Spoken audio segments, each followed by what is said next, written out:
ቀጣዩ ርዕሰ ጉዳይ እንገባለን።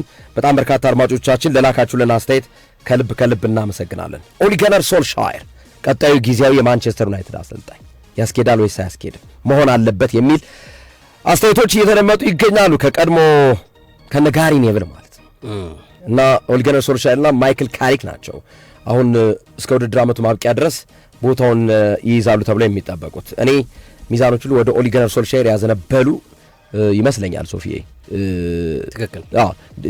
ከኤፍኤ ካፑ ጨዋታ በኋላ በነገራችን ላይ ኤፍኤ ካፑን ዳረን ፍሌቸር ነው የሚመራው። አሁንም ከሱ በኋላ ግን ይወሰናል ማን እስከ ውድድር ዓመቱ ይዞ እንደሚቆይ ማለት ነው።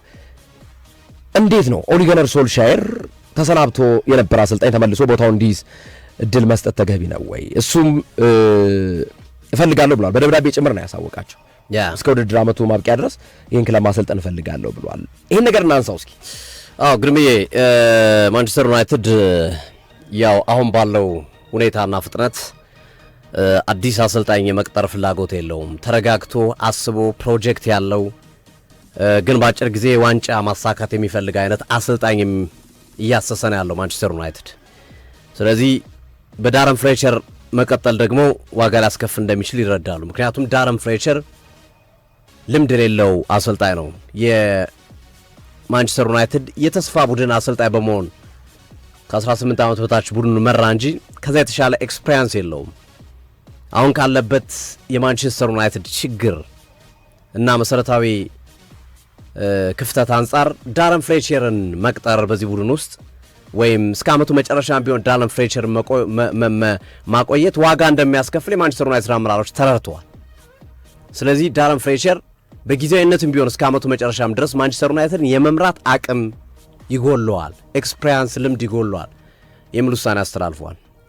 ስለዚህ ለቀጣዮቹ 6 ወራትም ቢሆን እስከ ሰኔ ወርም ቢሆን ማንቸስተር ዩናይትድ አዲስ አሰልጣኝ የመቅጠር ውሳኔ ውስጥ ገብቷል።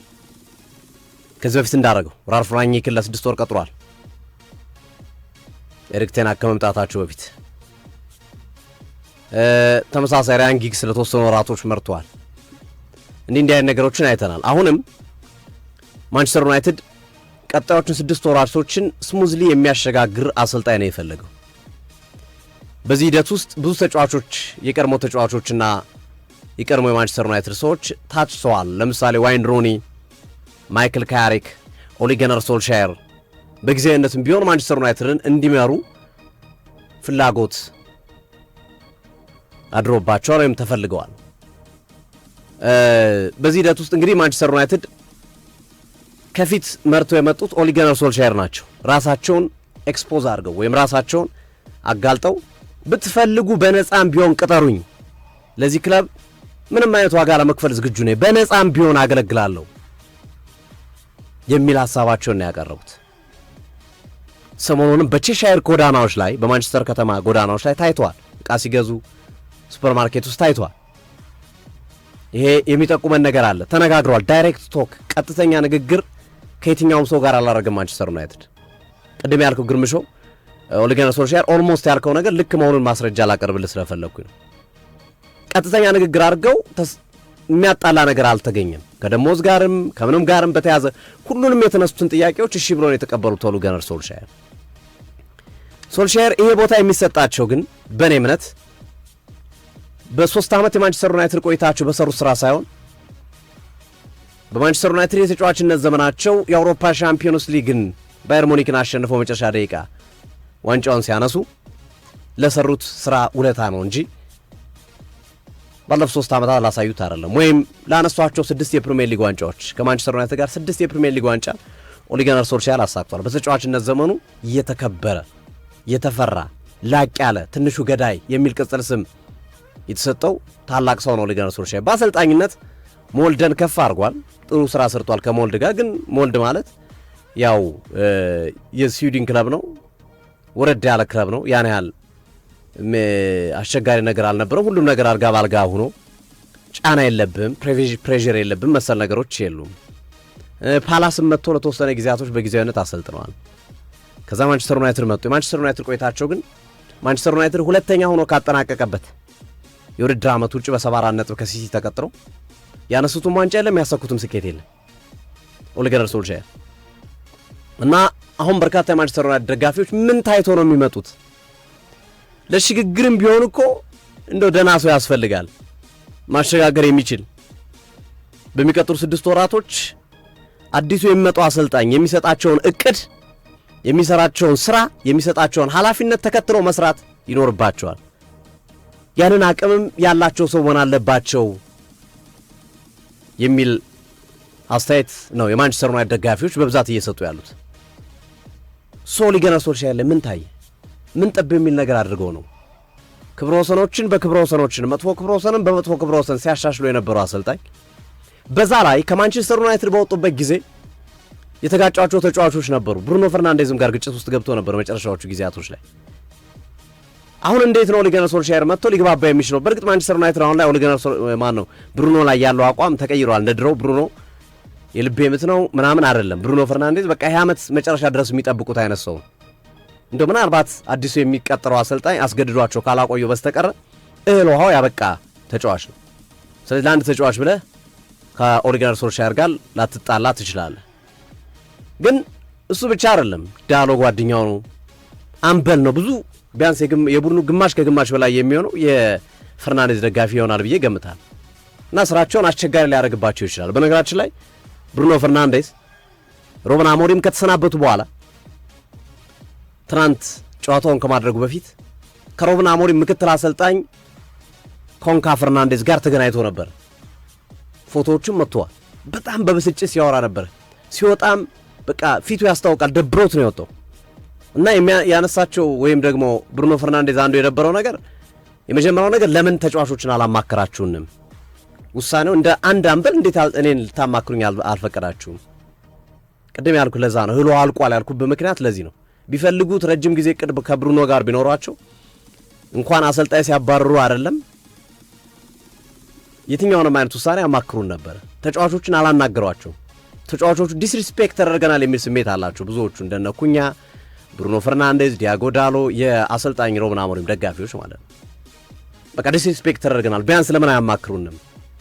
ይሰናበታልን ብለን አእምሯችን እንድናዘጋጅ ለምን አላረጉንም? እኩል ከሚዲያ እንዴት እንደ ማንኛውም ተራ ሰው እንሰማለን የሚል አቋም በነ ብሩኖ ፈርናንዴዝ ዘንድ እየተንጸባረቀ ነው። ይሄ ስሜት ውስጥ ባለበት ሁኔታ ኦሊ ጉናር ሶልሻየር ማምጣት በእሳቱ ላይ ጭድ የመበተን ያህል ወይም ቤንዚል እሳቱ ላይ መጨመር ይበልጥ ግጭቱን የሚያፋፍም ኦሊ ጉናር ሶልሻየር ላይ ጥሩ ስሜት የሌላቸው ተጫዋቾች እዚሁ ቡድኑ ስላሉ ሌላ ችግር እንዳይፈጠር የሚል ስጋት በማንቸስተር ዩናይትድ እግር ኳስ ክለብ ውስጥ አይሏል።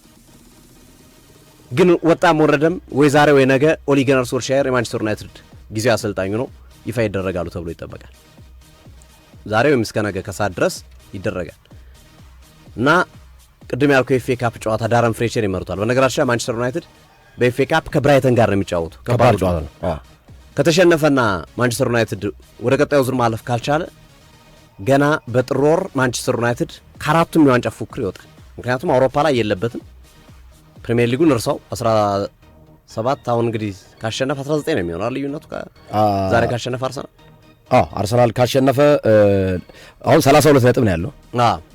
48 16 ነጥብ ልዩነት ነው ያላቸው። አርሰናል ዛሬ ካሸነፈ 19 ነጥብ ልዩነት። ስለዚህ እርሳው እሱን ሊግ ካፕ ወጥተዋል በግሪምስቢ። ኤፍኤ ካፕ በብራይተን ተሸንፈው ከወጡ ገና በጥር ባልተለመደ መንገድ ኢቭን የኤሪክ ቴን ሃጉም ማንቸስተር ዩናይትድ ደካማ የምትለው የነ ሉዊስ ቫን አሉም ማንቸስተር ዩናይትድ የዴቪድ ሞይሱም ማንቸስተር ዩናይትድ የትኛውም አሰልጣኝ ማንቸስተር ዩናይትድ በጥር ወር ከሁሉም ዋንጫዎች ሲወጣ አልተመለከትም። ከሁሉም ዋንጫዎች የወጣ ማንቸስተር ዩናይትድ የለም። በአመቱ መጨረሻ ላይ ሁሉንም ዋንጫ ላያገኝ ይችላል፣ ግን ጥር ላይ ግን የወጣበት ጊዜ ነው አላስታውስም።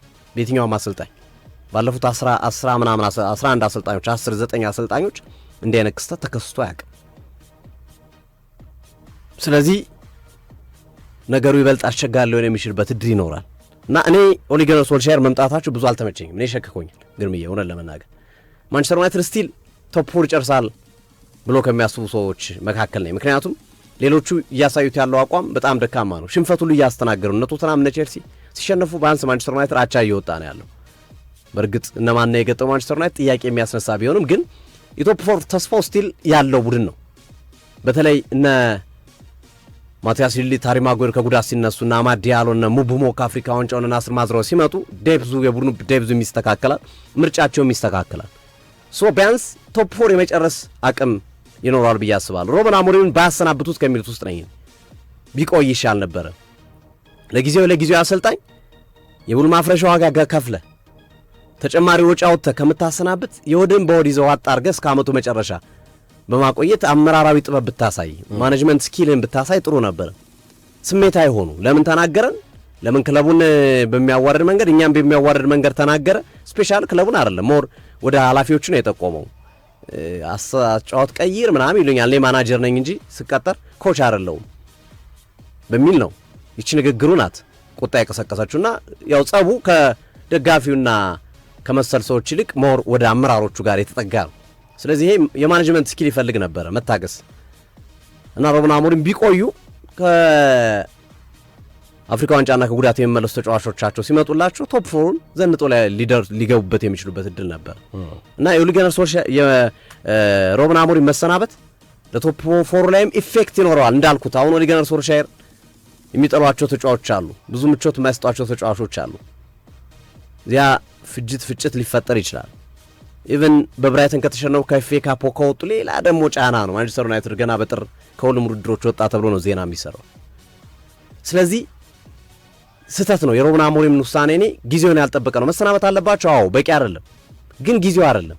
ታይሚንግን መጠበቅ አለበት። እየተንገዳገዱም ቢሆን ቶፕ 4 ሊገቡ የሚችሉበት እድል ይኖር ይሆናል ብዬ እገምታለሁ። እና አሁን አንዱ መሰረታዊ ነገር ሉዊስ ኤንሪኬንም ለማምጣት ኢንዛጊንም ለማምጣት ሲሞኔ ኢንዛጊንም ለማምጣት ይሁን የትኛውንም አሰልጣኝ እንደው ምናልባት እነ ኦሊቨር ግላስነር አውሮፓ ውስጥ ባይገባ ሊቀበሉ ይችላሉ።